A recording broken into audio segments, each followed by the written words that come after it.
தோக்கிறது தப்பு இல்லை, ஆனா முயற்சியே பண்ணாம தோல்வியை ஏத்துக்கிறது தான் தப்பு. வாழ்க்கையில ஒரு விஷயம் நல்லா ஞாபகம் வச்சுக்கோ அபி. என்னன்னா, உன் கனவுன்றது எப்பயுமே உன்னோடது மட்டும்தான். சில பேர் இருப்பாங்க, உன் கனவை பார்த்து சிரிப்பாங்க. நீ அவங்கள பார்த்து சிரிச்சிடு. அவங்களால உன் கனவை உன்கிட்ட இருந்து பறிக்க முடியாது. அதே மாதிரி சில பேர் இருப்பாங்க, உன் கனவை புரிஞ்சுக்கிட்டு உன்னை மதிக்கிறவங்க, உனக்கு சப்போர்ட் பண்றவங்க.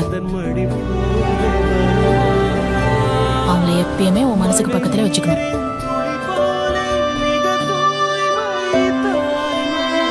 வாழ்க்கையில நிறைய கஷ்டம் இருக்கும், எந்த கஷ்டமும் நிலைக்காது. ஆனா எந்த கஷ்டத்திலையும் எந்த காரணத்துக்காகவும் உன் கனவு மட்டும் விட்டுறாத. ஏன் தெரியுமா?